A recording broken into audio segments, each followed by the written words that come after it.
Bonjour à tous et à toutes. Bienvenue pour cette dernière journée aux rencontres historiques de Blois. Je tiens à préciser que cette rencontre se fait dans le cadre d'un partenariat entre les rencontres historiques de Blois et la revue de culture générale L'Éléphant.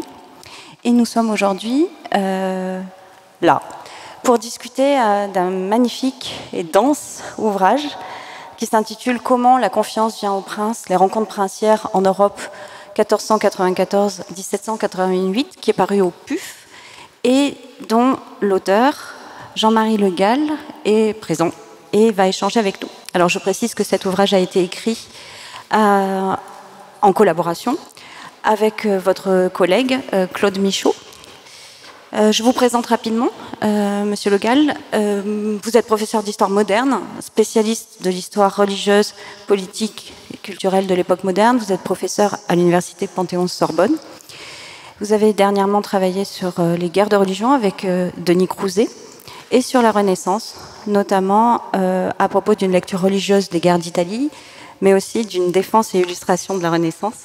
Et plus récemment encore, donc ça au PUF, plus récemment encore, l'année de Pavie aux éditions Payot.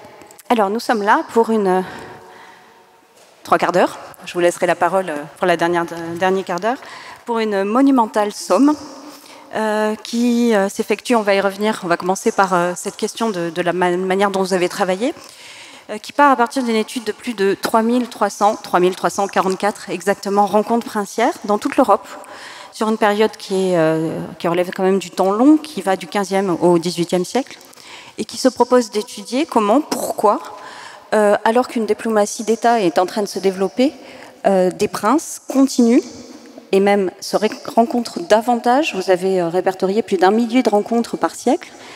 Pourquoi donc, à côté de cette diplomatie, on va dire, d'expertise qui va se développer avec finalement la formation de l'État, des princes continuent à se rencontrer? Et qu'est-ce qui se joue dans ces rencontres, sachant qu'on passe de la notion de méfiance, une certaine crainte à l'égard de ces rencontres, à l'élaboration d'une forme de confiance, et ce que vous appelez une cosmopolitesse. Donc on va commencer par le départ. Qu'est-ce qui vous amène sur ce sujet un peu insolite malgré tout, et assez peu travaillé dans le cadre de l'historiographie ? Il se trouve qu'il y a quelques années, j'avais travaillé sur la bataille de Pavie et la captivité de François Ier. Et il se trouve que François Ier, captif, avait éprouvé le besoin de se rendre en Espagne, alors qu'il était prisonnier, afin de rencontrer Charles Quint, avec l'idée que il devait négocier en quelque sorte en tête-à-tête, de souverain à souverain, sa libération. Et Charles Quint avait été mis devant le fait accompli, mais avait refusé de rencontrer François Ier, considérant que les diplomates, les échanges de mémoire feraient en quelque sorte, suffiraient à obtenir cette libération. Et François Ier manque de mourir en Espagne, et là, Charles Quint se précipite à son chevet parce que ça mettrait mal en quelque sorte l'image de l'empereur que de voir le roi très chrétien mourir chez lui sans le rencontrer. Quelques années plus tard, Charles Quint vient à Paris et il est accueilli libéralement, en toute sécurité, dans la capitale. Et c'est ce constat qui m'a en quelque sorte conduit à essayer de voir, au fond, qu'est-ce que c'était que les rencontres à l'époque moderne, étant entendu que les rencontres peuvent être à la fois des grands congrès, en quelque sorte, des grands rendez-vous entre princes, comme à Bologne, etc., ou comme à Nice, mais ce peut être aussi des rencontres plus discrètes, ça peut être aussi des rencontres militaires, où on se rencontre sur le champ de bataille, côte à côte, plus souvent que face à face. Et donc, j'ai décidé d'inventorier, en quelque sorte, dans une sorte d'éphéméride, eh bien, les différents types de rencontres, depuis les rencontres très spectaculaires jusqu'aux audiences très discrètes qu'un prince qui passe à Versailles ou à Vienne demande, eh bien, à l'empereur ou au roi de France. Alors, on voit effectivement une grande diversité de rencontres. Comment vous avez défini le terme de rencontre? C'est-à-dire, qu'est-ce qui est associé à ce terme dont vous avez un très éclairant travail sur le vocabulaire, sur la manière dont on dénomme ces rencontres et comment des imaginaires positifs ou négatifs se dessine derrière. Donc qu'est-ce qu'une rencontre et qui sont ces princes?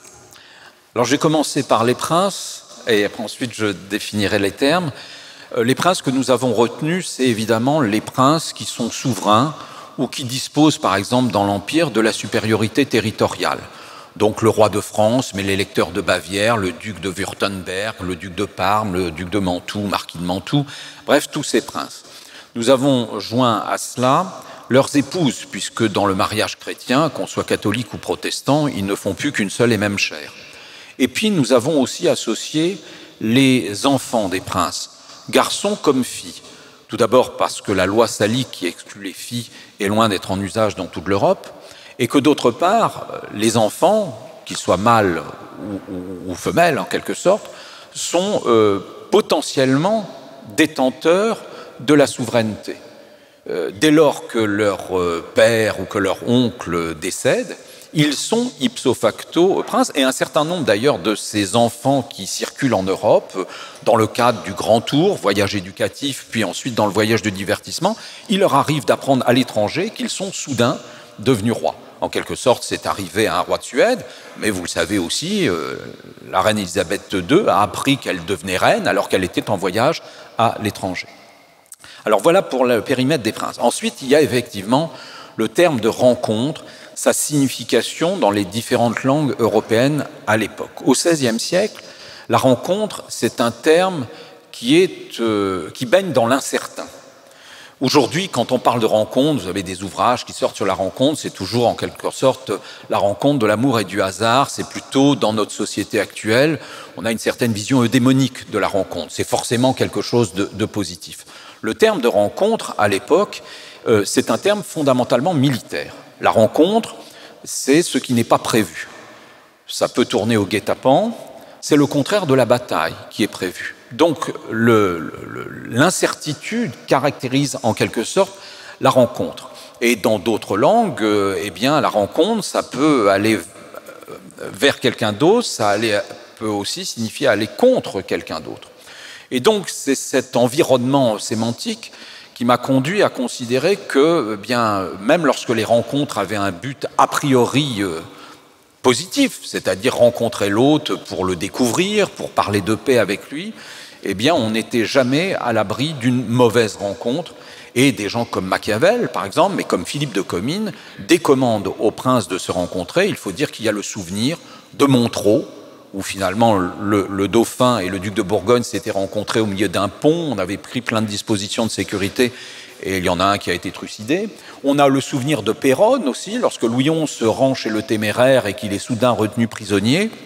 Et ce type de rencontre qui tourne mal, eh bien j'en ai trouvé des traces jusqu'au milieu du XVIIe siècle, lorsque par exemple le futur Charles Ier d'Angleterre se rend à Madrid en 1623 afin de trouver une infante catholique. Il cherche une épouse catholique, donc il s'est dit le meilleur moyen de convaincre les princes catholiques de l'Europe, à qui le pape interdit de donner leurs enfants catholiques à un prince anglais, eh bien, il décide, je vais essayer d'aller négocier directement. Il traverse la France clandestinement, il arrive à Madrid, on lui dit, ben, d'accord pour te donner l'infante, à condition que tu te convertisses, ce qu'il refuse de faire, ou alors à condition que tu assouplisses la législation contre les catholiques en Angleterre. Il refuse, et à un moment donné, ben, il est retenu contre son gré.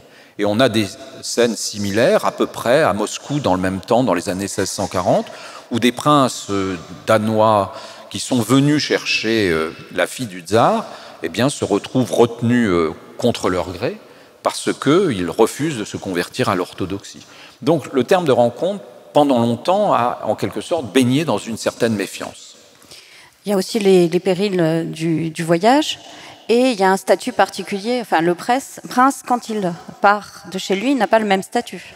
Alors, effectivement, qu'est-ce qu'un prince étranger ?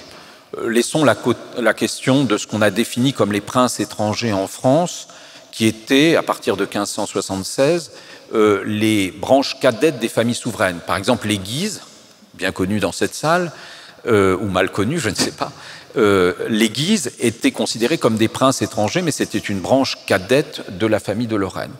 Mais il est vrai qu'au XVIe siècle, XVe, XVIe siècle, un prince qui franchit son domaine, devient un simple particulier.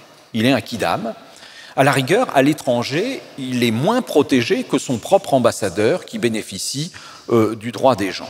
Donc, comme le disait le jeune Louis XIII, quand il est jeune, il a 8-9 ans, il voit passer le jeune duc de Wurtemberg qui vient le voir à Fontainebleau, et bien, il dit finalement, il est plus que moi chez lui et je suis plus que lui chez moi.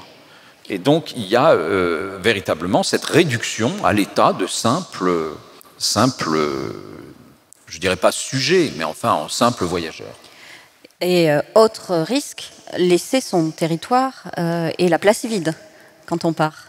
Alors, effectivement, il y a deux choses qui font qu'on hésite parfois à partir, outre la méfiance quand on est en terre étrangère, c'est de ne pas être confronté à des complots à l'intérieur, mais il y a aussi une inquiétude de la part d'un certain nombre de grands monarques en Angleterre, mais surtout en France et en Espagne, à ne pas voir les enfants de la famille, ou les frères, ou les sœurs, partir à l'étranger, de craindre que des membres de la famille royale soient utilisés à l'étranger contre le propre souverain. Et on sait qu'un certain nombre de princes du sang, Gaston d'Orléans, frère de Louis XIII, lorsqu'il allait à l'étranger, l'a fait en signe de malcontentement, comme pour reprendre l'expression d'Arlette Joanna, c'est-à-dire qu'au fond, se retirer en province ou aller à l'étranger peut être l'occasion d'exprimer un malcontentement, voire d'être carrément retourné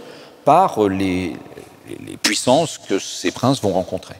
Alors, on voit bien, comme dit Montaigne, que l'heure des parlements peut être dangereuse. En même temps, si on continue, ou si on ne continue pas, mais si on commence à se rencontrer et on le fait davantage, c'est bien parce qu'aussi, cette incertitude de la rencontre autorise des surprises. C'est-à-dire qu'il y a l'idée que le fait de se voir impliquerait un changement, par exemple, de décision, de bord, et finalement un renouveau diplomatique. Oui, je pense en effet que malgré toutes ces méfiances, les princes ont continué de se rencontrer et n'ont pas cherché, en quelque sorte, à se protéger. Alors pour plusieurs raisons. Tout d'abord, ces princes sont persuadés, on le voit dans la correspondance de Charles Quint, dans un certain nombre de propos, que de toute façon, c'est Dieu qui mène l'histoire et que par conséquent, il faut s'en remettre à Dieu. Ensuite, il y a aussi toute une éthique chevaleresque. Ces princes aiment le risque. L'éthique chevaleresque, ça n'est pas en quelque sorte de poser en victime ou de craindre d'être une victime, c'est qu'il y a une heuristique de la peur en quelque sorte. Il y a toujours cette idée que le risque, en quelque sorte, vaut parfois la chandelle. Donc c'est une chose. Et puis il y a en dernier lieu l'idée que, à travers le dialogue avec des gens qui ne pensent pas comme vous, qui ont des intérêts différents, il peut advenir quelque chose. Donc il y a quand même cette idée qu'on peut aller à la rencontre de mauvaises surprises, mais la rencontre crée aussi des opportunités. Et d'ailleurs, au cours de l'époque moderne, j'ai pu constater l'inflation de ce que j'appelle les rencontres de passage, c'est-à-dire des rencontres qui ne sont pas programmées, de princes qui ont décidé de circuler en Europe et qui, à la faveur de leur déplacement, font se dire tiens, je passe à Venise, l'électeur de Bavière est là, on pourrait peut-être se rencontrer discrètement. Et alors, ça peut être pour le plaisir de se reconnaître mutuellement, ça peut être aussi l'occasion de discuter politique. Alors, progressivement, on va passer de la méfiance à la confiance. Il y a deux grandes étapes qui sont liées à deux types de rencontres particulières, liées à des lieux. Dans un premier temps, vous dites que ces lieux sont des lieux de frontières, de porosité, et à mesure qu'il y a sédentarisation, on va travailler, on va davantage se rencontrer dans des villes, et ce n'est pas toujours les mêmes personnes qui vont, pour le coup, se rencontrer. C'est-à-dire qu'il y a aussi un changement du profil du prince au fur et à mesure que la confiance se développe. Oui, le dernier chapitre du livre propose une géographie des lieux de rencontre en Europe. Ce qui caractérise le début du XVIe siècle, c'est une très grande dispersion de la géographie des lieux de rencontre, en raison tout d'abord de l'itinérance des princes, c'est-à-dire le gouvernement est itinérant. Les grands princes, comme les plus petits, n'hésitent pas à circuler. Charles Quint, François Ier, on a dressé des cartes de leurs lieux de rencontre, on s'aperçoit qu'ils se rencontrent dans toute l'Europe. Le gouvernement est itinérant, les princes n'hésitent pas à aller à la guerre en personne ce qui les conduit évidemment à se trouver face à face avec d'autres souverains. Je pense par exemple à Charles Quint quand il se rend à Tunis pour essayer de rétablir le bey de Tunis qu'il a à ses côtés. Donc la guerre, le gouvernement itinérant lié à la nécessité de négocier avec les bonnes villes, avec les provinces, d'aller dans les différentes parties constitutives de ces monarchies composites, font qu'il y a une très grande dispersion. Et cette dispersion fait que très souvent aussi, les princes se voient sans se recevoir, c'est-à-dire sur des frontières. Quand Charles Quint et François Ier se rencontrent, c'est par exemple à Aigues-Mortes, et initialement ils devaient se rencontrer galère contre galère. Lorsque le pape et François Ier se rencontrent en 1516, Léon X et François Ier, c'est à Bologne. Bologne, c'est pas trop loin du Milanais et c'est assez loin de Rome pour être en quelque sorte dans une zone frontalière. On se rencontre aussi sur des rivières. Par exemple, l'échange célèbre de Louis XIV avec Marie-Thérèse, ça a lieu au milieu de la Bidassoa, comme quelques décennies auparavant, la rencontre entre l'épouse de Philippe II d'Espagne et son frère Charles IX et Catherine de Médicis. Or, ce que l'on constate au cours de l'époque moderne, c'est tout d'abord que les grands princes ont tendance à devenir plus sédentaires, et donc c'est souvent des princes plus modestes, ou les enfants de princes puissants qui se rendent à la cour de Versailles, à la cour de Vienne ou à Berlin. Et d'autre part, on assiste à donc le fait que les princes n'hésitent pas à s'aventurer au cœur des domaines des autres pour être reçus dans les capitales ou dans les villes de résidence. Mais il y a une géographie européenne, en quelque sorte, qui a évolué. Cette géographie, d'ailleurs, conduit à remettre un peu en cause, quand on agrège toutes les données, cette idée, par exemple, que Rome aurait, en raison du passage d'une partie de l'Europe au protestantine, vu décliner son rôle, en quelque sorte, d'ombilique du monde. Or, au cours des 3 siècles, Rome reste la ville la plus fréquentée. Les princes protestants, le tsar, enfin le futur tsar Paul Ier, se rendent à Rome. Alors, ils voient le pape officier, parfois ils le rencontrent, c'est un peu difficile quand on est orthodoxe ou protestant, mais certains le font. Donc Rome reste important. Puis, ce qu'il y a d'intéressant aussi, c'est que cette géographie des rencontres ne correspond pas forcément à l'Europe des capitales sans cesse étudiée, où finalement les capitales seraient les lieux centraux des principales puissances. Les principaux lieux de rencontre, ce sont les espaces de forte communication politique que sont l'Italie et l'Allemagne. Beaucoup de principautés, proximité, beaucoup de rencontres. Et on a relativement peu de rencontres, par exemple, à Madrid ou à Londres, alors que ce sont quand même les grandes capitales des principales monarchies européennes. Oui, il y a une sorte de déconnexion entre la rencontre et la représentation de la puissance.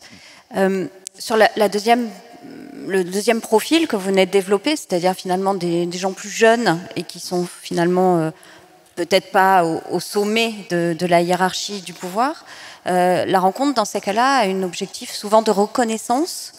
Et du coup, on fait des vérifications. Enfin, la rencontre sert moins à apporter quelque chose en échange que d'être reconnu parce qu'on est rencontré ou reçu. Oui, c'est-à-dire que comment ces voyages que font les princes, de jeunes princes ou des princes qui ne sont pas évidemment le roi d'Angleterre ou le roi d'Espagne, sont souvent travaillés par l'idée que il faut parcourir le grand livre du monde et que l'on va voyager en dehors des livres pour apprendre.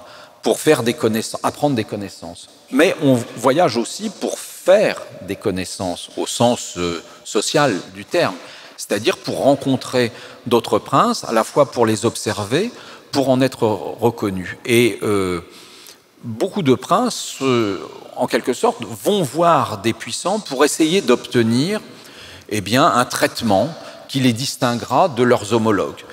C'est très important au XVIe, XVIIe siècle.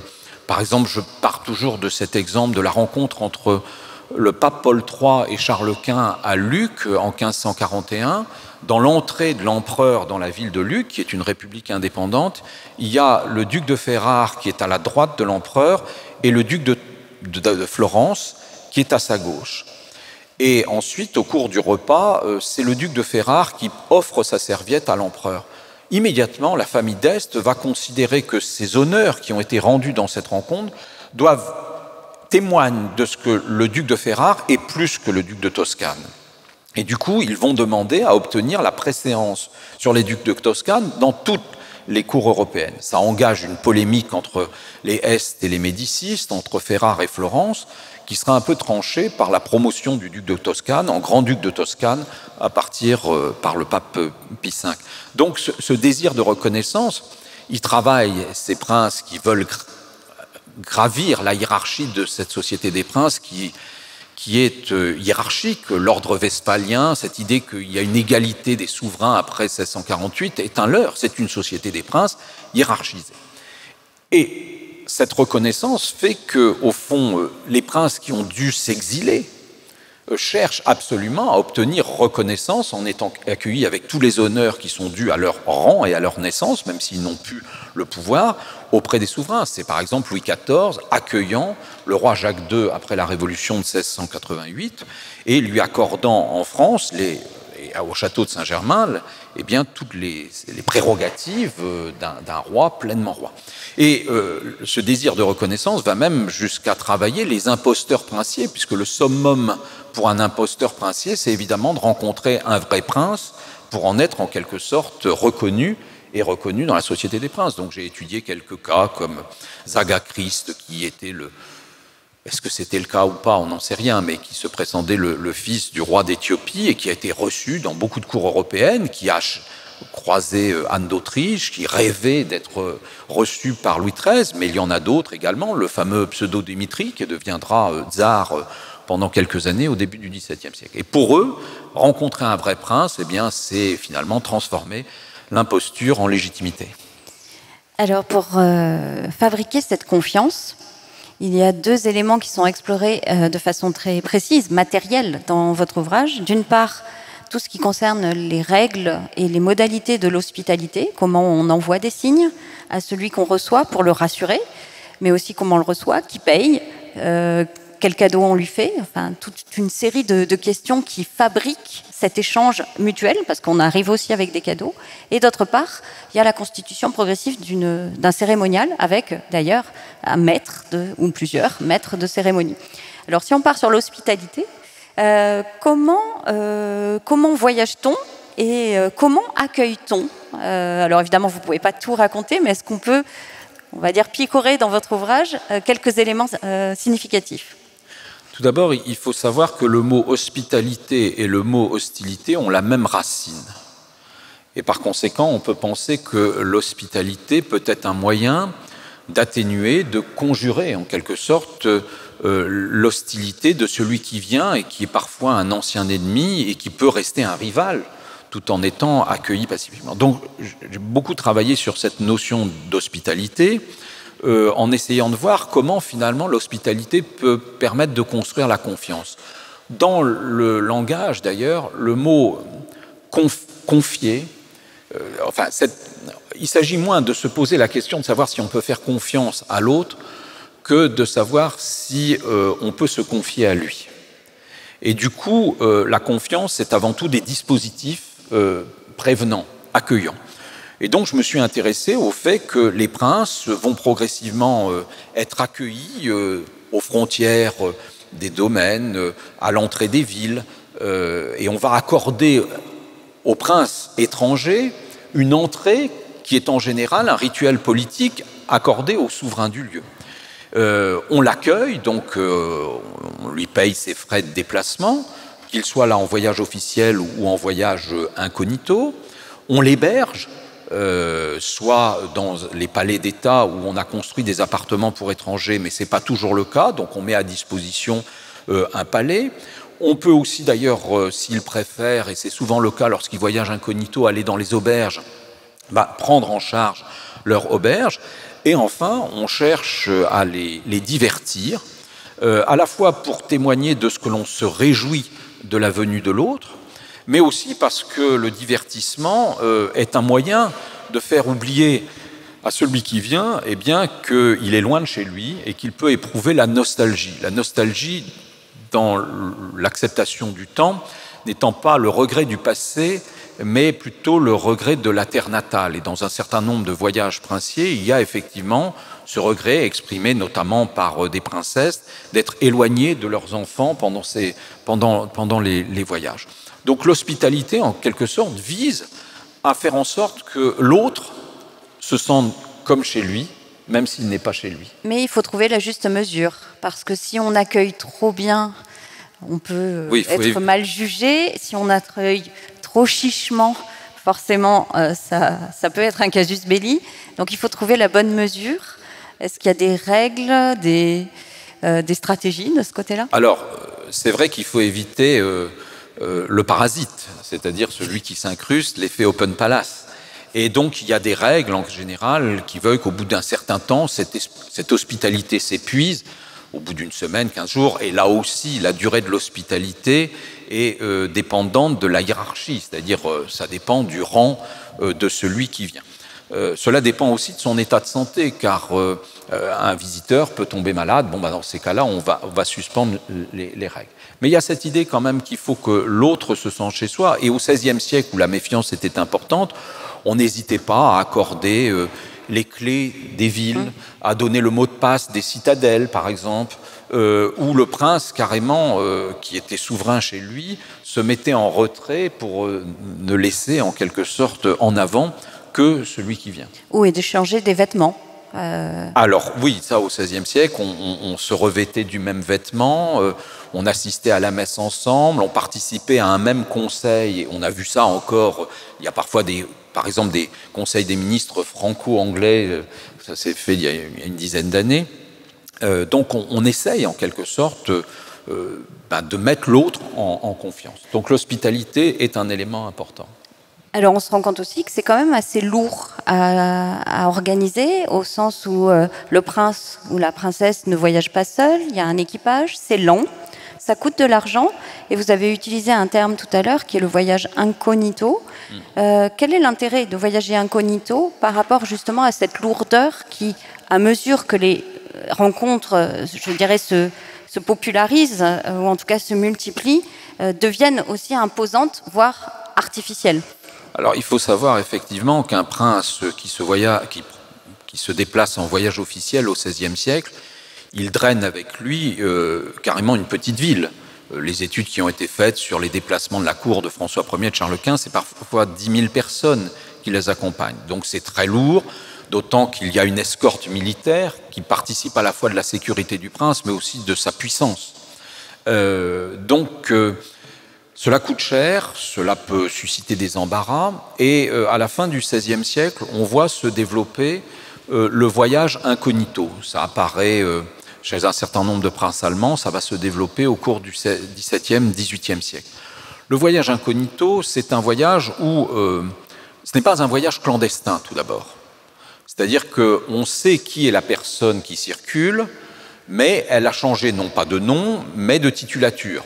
L'empereur Joseph II, par exemple, ne circule pas sous le nom de l'empereur Joseph II, mais de comte de Falkenstein. Bon, ça reste un personnage finalement de la noblesse, mais qui a renoncé en quelque sorte à son titre de souverain le temps du voyage. Mais l'on sait évidemment qui il est. Pourquoi a-t-il renoncé? Alors, il y a tout d'abord des économies d'argent, parce qu'à partir de ce moment-là, Joseph II, quand il se rend par exemple en Crimée en 1787, il est entouré de 30 personnes, et non plus d'une armée pour assurer sa sécurité. Donc, voyage en petits groupes, voyage en général donc plus rapide, et puis d'autre part, voyage moins onéreux, aussi bien pour lui que pour son hôte. En général, d'ailleurs, cet incognito met fin à toutes les cérémonies un peu officielles, entrée dans les villes, harangue des notables, obligations en quelque sorte curiales. Le voyage incognito permet au prince de circuler, comme il dit, dans sa liberté. Mais il n'appartient qu'à un prince, évidemment, de décider s'il est incognito ou pas, de sorte que c'est quand même un acte souverain de la part d'un prince que de l'être moins le temps d'un voyage. Ça, c'est le voyage incognito. Mais ce voyage incognito peut aussi conduire à une rencontre incognito, ce qui est aussi un facilitateur dans les entrevues princières, et surtout un moyen pour le prince d'être à la cour d'un souverain étranger sans être de la cour de ce souverain, et donc d'éviter avoir des incidents protocolaires avec les diplomates, avec les grands princes du royaume. Par exemple, est-ce qu'un duc de Parme passe devant un prince du sang en France? Vous voyez, quand il est incognito, les choses sont facilitées. Et puis l'incognito, ça permet aussi aux souverains qui voyagent, eh bien, et notamment au XVIIIe siècle, d'entrer dans des lieux où se fabrique la reconnaissance. C'est-à-dire la reconnaissance n'est plus le fait d'être reçu à la cour de Versailles, mais aussi de fréquenter les salons parisiens, d'aller dans les académies. Et au fond, on n'en rentre pas avec Sa Majesté souveraine dans un salon où celle qui domine, c'est la maîtresse de maison. Donc il faut en quelque sorte avoir un réducteur d'altérité que permet l'incognito, mais en même temps, ce réducteur d'altérité permet de voir les mérites personnels du prince et donc, de la part de l'opinion, souvent, de les replacer sur leur trône. Alors, quand on étudie les rituels et les règles d'accueil, le cérémoniel, on se retrouve face à des obstacles et des questions qui sont à la fois des questions de préséance, mais aussi des questions purement juridiques. Alors, l'intérêt de votre livre, c'est de découvrir la question de la langue, c'est-à-dire que comment on échange, est-ce qu'on parle la même langue ou non, comment on signale et on tisse tout un réseau de signes pour signifier la position de celui qu'on reçoit, et éventuellement, que se passe-t-il quand celui qu'on reçoit désobéit aux lois locales, alors même qu'il pense être dans son propre droit, en fonction de, on va dire, de son régime personnel. Alors effectivement, l'autre moyen de construire la confiance, c'est la mise en place d'un cérémonial précis qui assure à celui qui vient qu'il sera traité en fonction de sa naissance, de son titre, etc. Donc c'est quelque chose qui vise à rassurer. Et en même temps, le cérémonial, c'est quelque chose d'assez violent, puisque ça réaffirme en quelque sorte une hiérarchie dans la société des princes. Alors, le cérémonial, il ne faut pas s'imaginer que c'est un protocole codifié comme un article de loi. En fait, le cérémonial est quelque chose, paradoxalement, d'assez souple, qui repose sur les précédents. Donc on a plein d'archives chez le maître de cérémonie du pape actuel, comme chez les rois de France ou à Vienne. C'est-à-dire on a archivé ce qui a été accordé à tel ou tel prince qui venait. Et c'est à la fois ce mélange, je dirais, de la coutume, des précédents, et d'autre part des circonstances actuelles qui fait que le souverain qui accueille, eh bien, va décider d'accorder telle ou telle préséance, tel ou tel honneur à celui qui vient, en ayant toujours dans l'esprit que quand on accorde un honneur à celui qui vient, il faut aussi penser à ne pas infliger indirectement une humiliation à celui qui n'est pas là, mais qui se considère en quelque sorte comme l'égal de celui qui vient. C'est-à-dire que si vous accueillez mieux un duc de Parme qu'un duc de Mantoue qui n'est pas encore venu, le duc de Mantoue risque de réclamer en quelque sorte les mêmes honneurs. Donc c'est quelque chose d'assez souple, les cérémoniales, même si il a en quelque sorte un certain nombre de règles.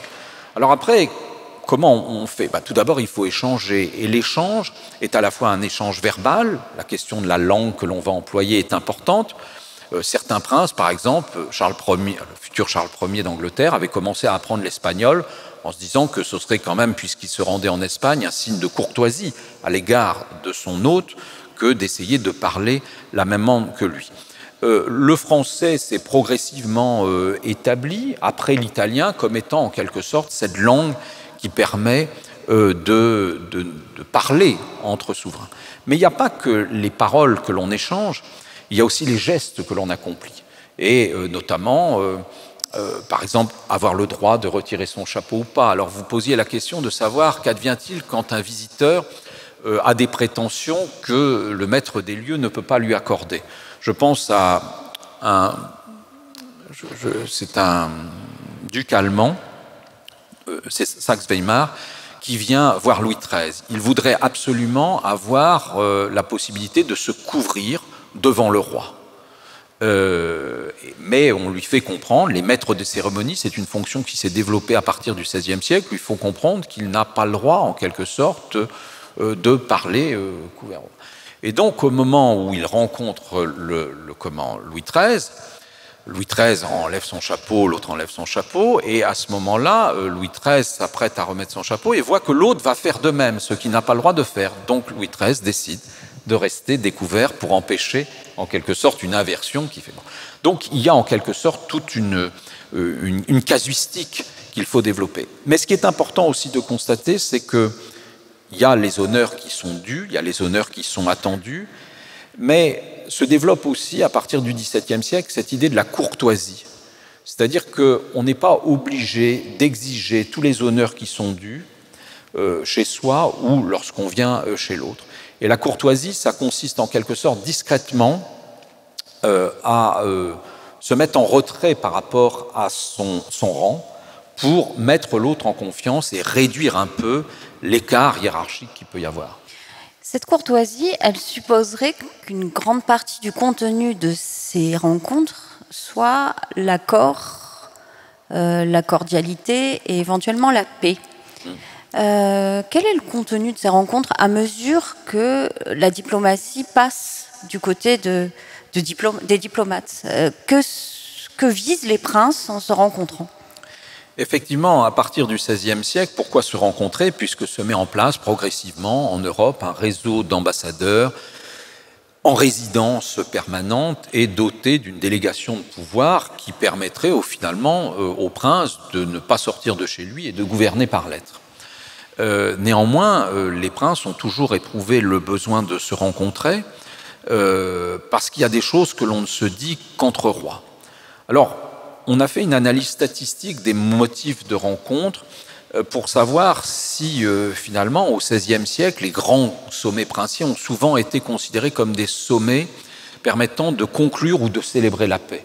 Je pense par exemple à la rencontre de Léon X de François Ier après Marignan, je pense au congrès de Bologne qui voit l'empereur Charles Quint rencontrer le pape et beaucoup d'autres princes italiens, mais c'est après près de 11 ans de guerre qui ont ravagé l'Italie. Il y a le congrès de Nice entre le pape François Ier et Charles Quint, puis l'entrevue d'Aigues-Mortes. Il y a toujours cette idée que, au fond, les princes se rencontrent pour conclure la paix.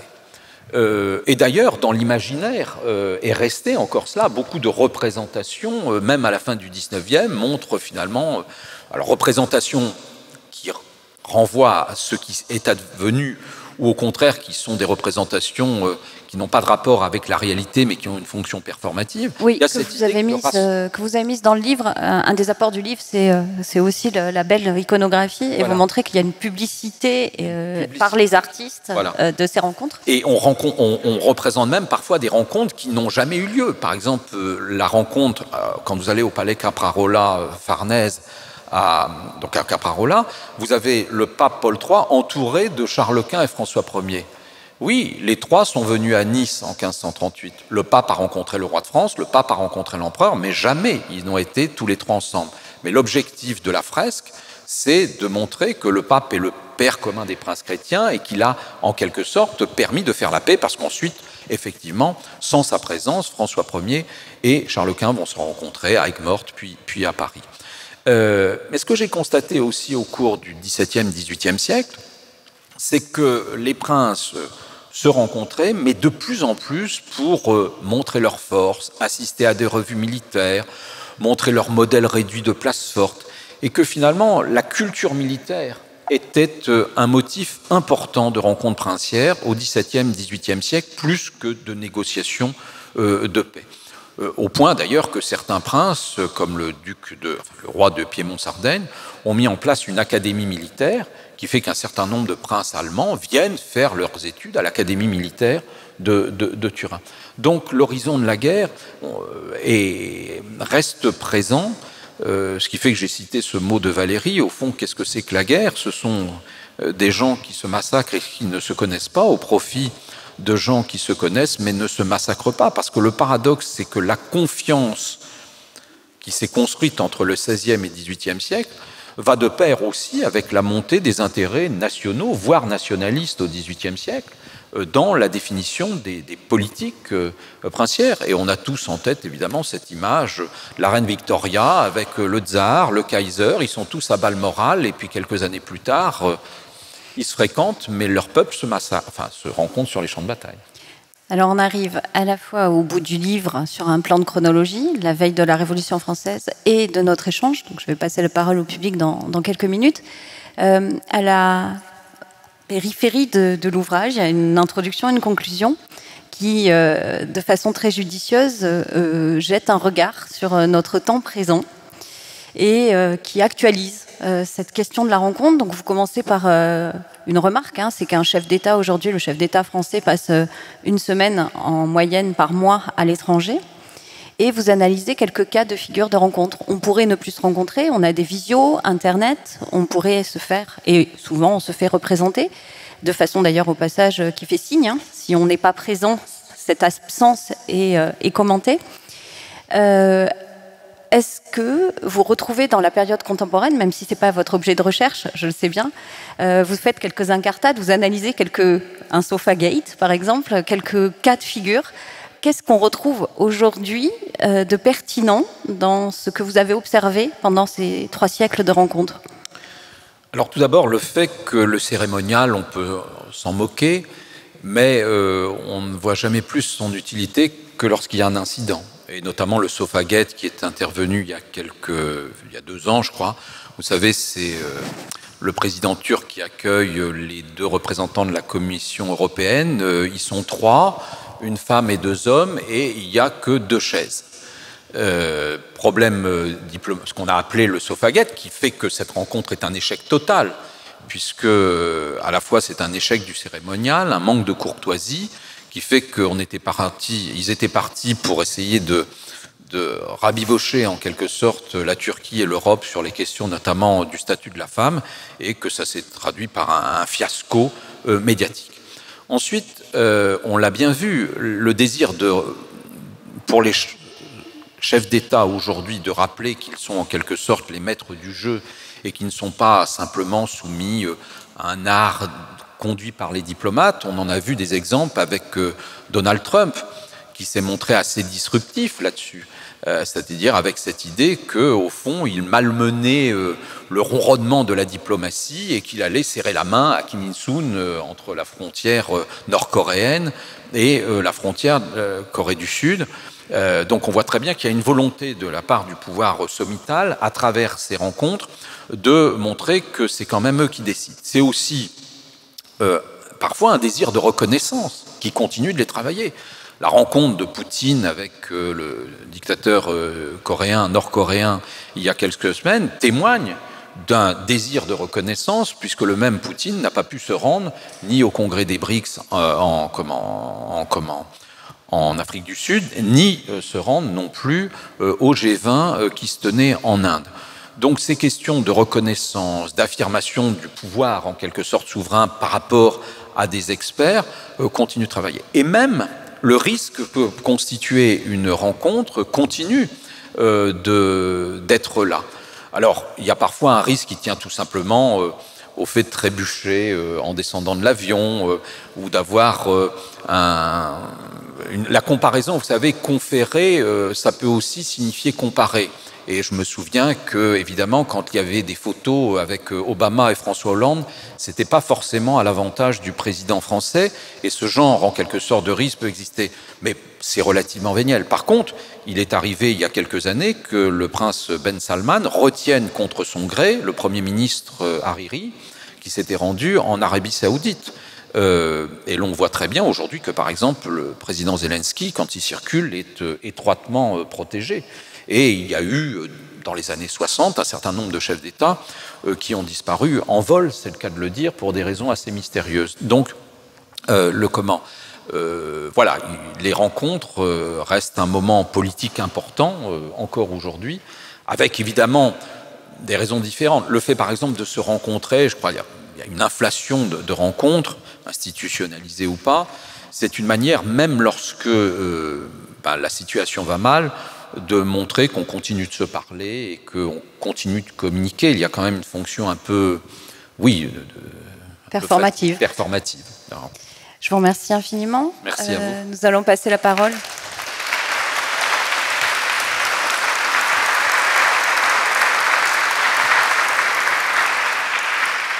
Alors, Monsieur, voilà, nous avons un quart d'heure, donc on a le temps. Donc n'hésitez pas à lever haut la main pour que le micro arrive vers vous. Ah, voilà, et monsieur après. Allez-y. Bonjour, merci. Est-ce que vous avez pu noter... Ah oui, d'accord. Est-ce que vous avez pu noter, parmi toutes les rencontres princières qui ont eu lieu, la création de véritables relations d'amitié entre ces princes? Oui, il est arrivé, par exemple... Pardonnez-moi, et aussi, peut-être avec une petite insiste sur la rencontre du drap d'or entre François Ier et Henri VIII, avec ces espèces de jeux d'adolescents attardés. Voilà. Est-ce qu'il y a eu des rencontres d'amitié qui ont pu naître? Alors, des rencontres d'amitié, oui. Je pense par exemple à Frédéric II et Stanislas Poniatowski, qui s'étaient rencontrés sur le chemin de l'exil et qui ont continué après après s'être séparés, de continuer de communiquer ensemble. L'amitié, néanmoins, n'a pas le même sens à l'époque qu'aujourd'hui. L'amitié, un peu comme dans l'Antiquité romaine, a une définition politique et ça n'est pas forcément l'expression d'une proximité, d'une affinité entre deux individus. Alors, les joutes un peu ridicules la rencontre entre François Ier et Henri VIII, c'est une rencontre qui... ils se voient sans véritablement se recevoir, puisque l'un est en territoire anglais, l'autre en territoire français, entre Boulogne et Calais, à Ardreging, et ils se rencontrent dans un champ de joutes qui a été en quelque sorte neutralisé. Ils avaient même envisagé de construire un palais, là, qui aurait été financé par l'un et l'autre, et ils se seraient rencontrés régulièrement. Et en fait, le langage du XVIe siècle, c'est que, paradoxalement, c'est en joutant, c'est-à-dire en combattant, en assistant, qu'ils vont établir une certaine connivence entre eux. Un matin, François Ier se précipite chez l'autre, dans la tente de l'autre, et dit « Je suis votre prisonnier ». Et de la même manière, quand François Ier monte sur la galère de Charles Quint à Aigues-Mortes, il dit « Mon frère, mon cousin, je suis de nouveau votre prisonnier », référence évidemment à Pavie. Donc c'est souvent un langage qui, pour essayer de montrer la confiance, fait qu'on joue au prisonnier pour se confier à l'autre. Et du coup, d'ailleurs, Henri VIII répond c'est moi qui suis votre prisonnier puisque vous êtes venu dans ma tente. Voilà. Donc, c'est pour marquer la confiance. L'amitié, des affinités électives, c'est plus difficile à déceler parce que tout d'abord, dans les propos de l'époque, dans l'écriture de l'époque, on ne se confie pas autant en quelque sorte que maintenant.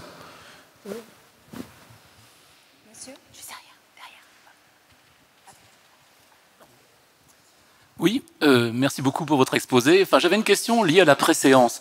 Alors, j'avais lu avec beaucoup d'intérêt un livre de Jean-Claude Schmitt, alors qui se situe un siècle avant la période que vous étudiez, où la rencontre entre Charles V et Charles IV, donc de Luxembourg, oui, donc avait été codifiée de telle manière que, par exemple, l'empereur décide de ne pas venir le 24 décembre parce qu'il va être obligé de laisser en France, il vient en France, il va être obligé de laisser la préséance au roi de France, ce qu'il ne veut pas, et de la même manière, le cadeau qui est fait par Charles V à l'empereur, c'est un cheval bai, et lors de la cérémonie, il porte un cheval blanc qui est de nature supérieure au cheval bai.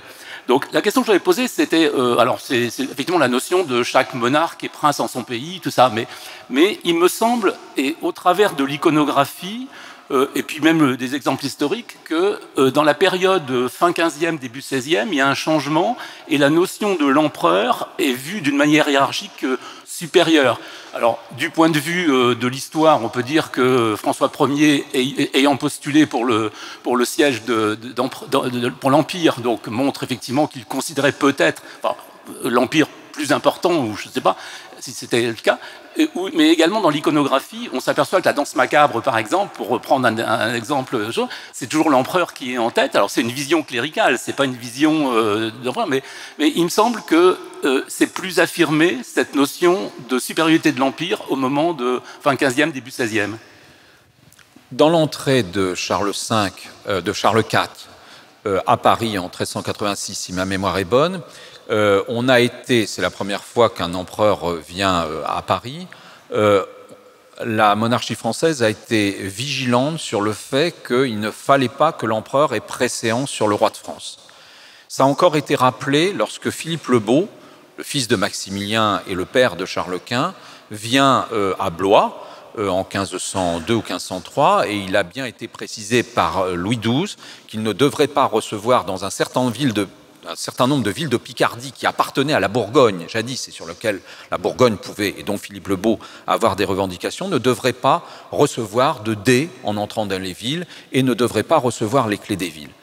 Mais quand Charles Quint vient à Orléans en décembre 1539 et fait son entrée à Paris en janvier 1540, de la même manière que lorsque Jacques V d'Écosse est venu en 1537 à Paris, le roi de France est totalement absent de la cérémonie. Il n'y a que les armes de l'empereur qui sont en quelque sorte déployées le long du cortège, et il y a véritablement cette idée que celui qui est maître chez lui doit s'effacer pour justement installer la confiance avec son hôte. On n'a pas exigé d'otages lors de cette traversée, ce qui était souvent le cas auparavant. La seule chose qui témoigne un peu de la méfiance de Charles Quint, c'est qu'il a demandé aux enfants du roi, François Ier, de garantir sa sécurité pendant la traversée du royaume. Ce sont eux d'ailleurs qui ont été l'accueillir à la frontière, le roi François Ier ayant attendu Charles Quint à Loches, et pour une bonne raison, c'est que si d'aventure François Ier venait à mourir pendant la traversée de l'empereur, le roi serait immédiatement le nouveau roi. Or, ces deux enfants du roi ont passé quand même 4 ans de leur vie en captivité à Madrid. Donc il s'agit véritablement d'obtenir des garanties, mais par un serment. Mais pour le reste, justement, la courtoisie, ça consiste à ne pas montrer à l'autre qu'on est le maître chez soi et à se faire discret. Lorsque Louis XIV, par exemple, se rend chez l'électeur, je crois, de Trèves ou de Cologne, à un moment donné, l'électeur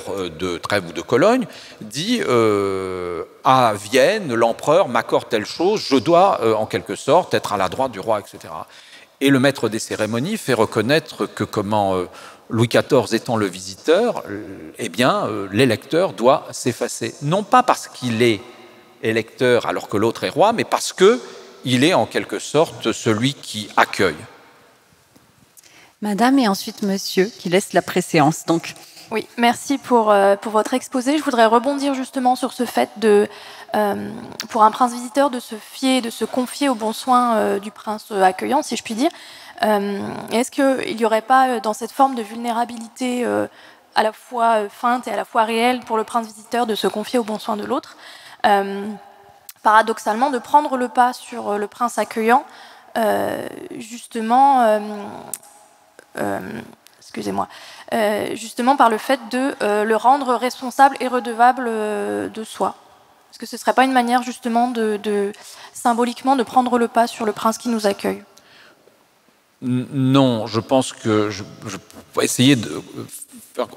Lorsque Joseph II se rend chez le roi de Piémont-Sardaigne, c'est-à-dire à Turin, évidemment, le roi accorde la préséance à table à l'empereur parce qu'il est l'empereur et d'autre part parce qu'il est son invité. Mais justement, Joseph II entend que le roi, reste à sa place. Donc vous voyez, c'est un jeu où il suffit d'avoir eu l'intention de démontrer que l'on reconnaissait la puissance de l'autre pour que l'autre, évidemment, décline l'affichage de la supériorité impériale à la cour de Turin. C'est en quelque sorte la courtoisie. Tout d'abord, le visiteur qui vient incognito a décidé d'en rabattre sur sa titulature, son rang, et d'autre part, celui qui accueille, qui ne peut pas être incognito chez lui-même, on décide en quelque sorte de témoigner d'une courtoisie, c'est-à-dire de descendre un peu de son piédestal. Alors, certains, après la Révolution française, ont considéré que les rois qui, comme ça, circulaient incognito, avaient contribué à abaisser la dignité royale. Il me semble au contraire que, d'une part, il facilitait les entrevues entre pairs, et surtout, l'incognito permettait d'aller dans des milieux où les princes vont être reconnus pour leur mérite personnel et non pas parce qu'ils sont nés en quelque sorte rois. Et au fond, je ne sais plus qui dit ça, j'ai oublié, mais il suffit qu'ils descendent de leur trône pour que l'opinion publique, les ayant vus de près, les remette sur leur piédestal. Il y a des travaux comme ça sur ces princes qui sont incognito, mais en fait qui sont suivis comme des stars, des célébrités. Voilà, c'est le paradoxe. Mais l'opinion publique est installée. Monsieur une confirmation par ma question. En 1539, je suis là. En 1539, le roi François Ier n'a-t-il pas permis à Charles Quint et son armée de traverser le pays pour mater une révolte flamande dans les Pays-Bas espagnols, dans le cadre d'une réforme protestante qui montait en puissance en Europe d'ailleurs? Alors, François Ier a accordé le passage, mais l'empereur n'a pas traversé la France avec une armée. Il a simplement maté la révolte de Gand. Et pourquoi a-t-il fait ça? Pourquoi a-t-il pas pris la Manche? Parce qu'il risquait de tomber, s'il y avait une tempête qui le rabattait sur le rivage anglais, il allait tomber aux mains d'Henri VIII d'Angleterre, c'est-à-dire deviendrait l'otage d'Henri VIII d'Angleterre. Et François Ier a accordé ce passage pour à la fois témoigner de ce que depuis 2 ans ils sont en paix, et puis François Ier, il a une idée derrière la tête, c'est quand même d'obtenir pour un de ses fils l'investiture du duché de Milan. Mais Charles Quint n'a pas traversé la France avec son armée. Justement, cette visite va être considérée comme le modèle de ce que doit être désormais la rencontre princière hospitalière, au point d'ailleurs que Napoléon fera peindre cette visite dans la sacristie de l'abbaye de Saint-Denis, où les 2 souverains sont rendus en... Alors encore 2 questions, monsieur ou madame, je ne vois pas, et monsieur devant. Bonjour, vous avez brièvement mentionné la langue de communication dans ces rencontres, et au Moyen-Âge, on avait le latin médiéval qui pouvait servir de langue neutre, une langue qui n'était pas native réellement à aucun de ces princes. Est-ce que vous pourrez parler brièvement du déclassement du latin en faveur de ces langues vulgaires et comment les princes pouvaient négocier l'inégalité linguistique qui se présentait entre un locuteur natif du français, par exemple, et un étranger, et comment on pouvait mettre l'autre en confiance en sachant que leurs capacités communicationnelles étaient inégaux? Alors, je ne suis pas sûr que le latin ait été la langue de communication des princes orales au Moyen-Âge. Le latin est maîtrisé par une partie de l'aristocratie européenne, notamment dans les pays germaniques. Mais Henri III, par exemple, ne connaît pas le latin, ce qui fait qu'il est bien embarrassé, puisque les aristocrates polonais, eux, parlent plus facilement latin. Alors, comment on fait? Alors, c'est vrai que l'italien étant une langue qui n'est pas adossée à une puissance politique au XVIe siècle, il n'y a pas d'unité italienne, il n'y a pas un souverain italien, est devenue en quelque sorte la langue, très souvent, Renaissance oblige, une langue de négociation, de communication, pas de négociation, de communication entre les princes. Ensuite, ce sera le français. Alors, qu'advient-il lorsque, finalement, on ne maîtrise pas la langue? C'est le bricolage. C'est-à-dire que comment un tel prince, par exemple, peut comprendre... Je prends Philippe II d'Espagne. Philippe II d'Espagne ne comprend pas l'anglais, mais donc il s'exprime en espagnol, mais la reine Marie, elle, connaît un peu l'espagnol puisque sa mère l'était, et donc chacun parlant sa langue. Au fond, les princes font ce que l'on aimerait bien aujourd'hui voir se développer en Europe, mais qui n'est pas ce qui se passe dans la société des princes, c'est-à-dire que chacun parlerait sa langue en comprenant la langue de l'autre. Ce n'est pas l'horizon d'attente aujourd'hui dans les pratiques, et on voit très bien aujourd'hui que les chefs d'État parlent souvent en anglais. Et d'ailleurs, Jacques Attali m'avait dit c'est pas très bon, parce que quand il s'agit de négocier sérieusement, mieux vaut parfois avoir recours à un interprète qu'engager une discussion sur un globish imprécis et en n'étant pas convaincu. Des hommes comme François Mitterrand, Charles de Gaulle s'en remettaient systématiquement à des traducteurs. Dernière question, monsieur. C'est vous. Je voulais juste savoir si la conception de la rencontre des princes, elle pouvait s'entendre aussi à l'intérieur d'un territoire, d'un même territoire. Je pense par exemple au Tour de France de Catherine de Médicis, qu'elle effectue avec son fils à partir de 1564 et qui l'amène d'une certaine manière à rencontrer ou s'approcher de Jeanne d'Albret, par exemple. ou voire pendant les temps de Fronde, par exemple, au XVIIe siècle. Oui, alors dans ce grand voyage de Catherine de Médicis, elle a rencontré... D'ailleurs, c'était la stratégie de Catherine de Médicis. Voyager aux frontières en se disant que quand on est proche d'une frontière, il y aura toujours un prince qui ne sera pas très loin. Donc elle voit le duc de Lorraine, elle voit le duc de Savoie et le duc de Ferrare qui, l'assachant à Lyon, est venu la voir. Et ensuite, elle frôle les frontières en se disant est-ce que le roi d'Espagne va venir? Le roi d'Espagne hésite. Et puis finalement, il envoie sa femme, Isabelle de Valois, à condition évidemment que Jeanne d'Albret ne soit pas présente au rendez-vous, parce que l'une est protestante et que la femme du roi catholique ne peut pas rencontrer une protestante. Donc c'est vrai que frôler les frontières, c'est cette idée que si on est proche et qu'on ne se rencontre pas, c'est un signe de défiance. Mais donc il faut attirer en quelque sorte la rencontre par la proximité, donc créer les conditions de cette proximité. C'est donc la fin de cette rencontre.